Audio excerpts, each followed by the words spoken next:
Kekerasan terhadap tenaga kesehatan terus terjadi, bukan karena tidak bisa dicegah, tapi terlalu lama dianggap wajar. Mengapa orang yang seharusnya dilindungi justru menjadi korbannya? Dan mengapa tenaga kesehatan yang bekerja menyelamatkan nyawa harus menerimanya sebagai resiko pekerjaan?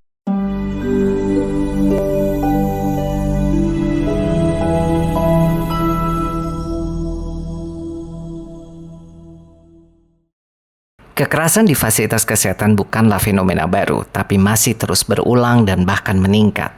Menurut Workplace Violence Prevention Handbook for Healthcare, masalah ini bukan disebabkan oleh satu faktor saja, melainkan kegagalan sistemik yang saling berkaitan.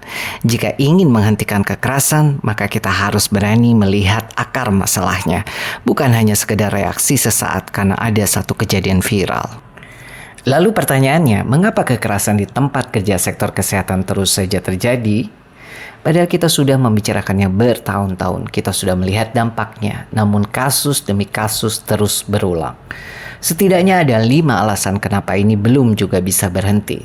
Pertama, kekerasan masih sering dianggap sebagai resiko pekerjaan. Seolah-olah memaki, mengancam, bahkan menyerang tenaga kesehatan adalah hal yang wajar. Akibatnya, pencegahan kekerasan belum menjadi prioritas dalam strategi pelayanan bermutu tinggi. Respons yang muncul biasanya bersifat insidentil. Menunggu ada kejadian, baru mencari dukungan, bahkan baru bergerak ketika sudah masuk ranah pidana. Padahal kita semua harus sepakat, keselamatan staf tidak bisa dipisahkan dari keselamatan pasien. Tidak mungkin pelayanan aman diberikan oleh tenaga kesehatan yang bekerja dalam rasa takut. Namun faktanya, kewajiban melindungi tenaga kesehatan masih sering dinomorduakan. Kedua, masih banyak rumah sakit dan fasilitas pelayanan kesehatan lainnya yang belum memiliki SOP yang jelas dan tegas terkait kekerasan di tempat kerja. Kalaupun SOP itu ada, seringkali lemah dalam penerapannya. Tidak jelas apa yang dimaksud dengan kekerasan, tidak jelas bagaimana memitigasi perilaku yang mengancam, dan juga tidak jelas siapa yang bertanggung jawab ketika kekerasan terjadi. Kondisi ini bisa dimaklumi, namun sekali lagi tidak bisa dibenarkan. Karena di level pemerintahan pusat sendiri, sampai hari ini belum ada pedoman nasional yang komprehensif tentang pencegahan dan perlindungan tenaga kesehatan dari kekerasan di tempat kerja. Kecuali ya untuk isu perundungan atau bullying dan juga kekerasan seksual. Yang ketiga, kesadaran staf terhadap kekerasan di tempat kerja masih rendah. Banyak tenaga kesehatan yang tidak menyadari bahwa apa yang mereka alami sebenarnya adalah bentuk kekerasan. Kurangnya edukasi membuat kekerasan dinormalisasi, dianggap sebagai bagian dari resiko pekerjaan yang harus diterima. Ketidaktahuan ini berdampak serius. Laporan menjadi minim, sistem pelaporan pun seringkali tidak tersedia atau tidak dipercaya. Akhirnya muncul frustasi dan yang lebih berbahaya, kita kekurangan data.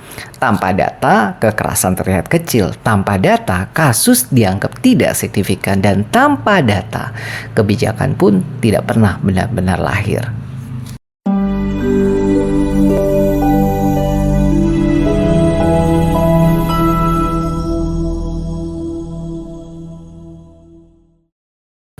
Keempat, pencegahan kekerasan hampir selalu kalah oleh namanya keterbatasan anggaran. Tidak ada pelatihan, tidak ada simulasi, tidak ada perbaikan desain dan struktur fisik bangunan yang memberikan perlindungan. Tenaga kesehatan dibiarkan bekerja tanpa dibekali keterampilan untuk deeskalasi emosi, tanpa pelatihan komunikasi dalam situasi krisis, dan tanpa kemampuan mengendalikan perilaku yang mengancam. Padahal banyak sekali insiden kekerasan sebenarnya yang bisa dicegah jika saja interaksi ditangani dengan tepat sejak awal. Yang kelima, faktor stres pasien dan keluarga. Kondisi pasien yang tidak pasti, informasi yang tidak jelas, keterlambatan penanganan, hingga rendahnya kepercayaan publik terhadap institusi pelayanan kesehatan. Semua ini menciptakan tekanan emosional yang tinggi, dan ketika tekanan tidak dikelola dengan baik, hubungan mudah sekali bereskalasi menjadi konflik sosial, bahkan kekerasan. Kepada pemerintah, pembuat kebijakan, dan para regulator, Kekerasan terhadap tenaga kesehatan bukan masalah individu, ini masalah sistem.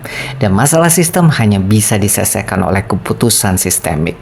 Selama kekerasan masih dianggap sebagai resiko pekerjaan, selama belum ada standar nasional yang tegas, selama pencegahan masih bersifat opsional, maka sebenarnya kita sedang membiarkan tenaga kesehatan bekerja dalam kondisi yang tidak aman. Dan itu berarti kita sedang mempertaruhkan keselamatan pasien itu sendiri. Negara tidak boleh menunggu sampai ada korban berikutnya, tidak boleh menunggu sampai ada sebuah video viral, dan tidak boleh menunggu sampai ada nyawa yang melayang.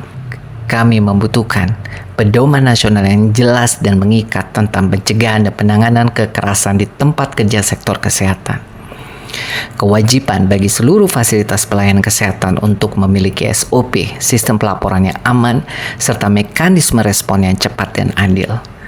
Pendanaannya nyata, bukan sekedar simbolik untuk pelatihan, simulasi, perbaikan desain lingkungan kerja, dan penguatan kapasitas staf.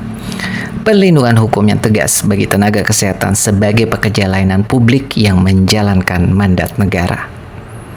Ingat, ini bukan soal kenyamanan tenaga kesehatan, ini soal tanggung jawab negara. Tenaga kesehatan tidak datang ke tempat kerja untuk disakiti. Mereka datang untuk menyelamatkan nyawa. Dan negara berkewajiban memastikan mereka bisa melakukannya dengan aman dan bermartabat. Jika keselamatan tenaga kesehatan gagal dilindungi, maka sistem kesehatan kita sedang gagal menjalankan fungsinya.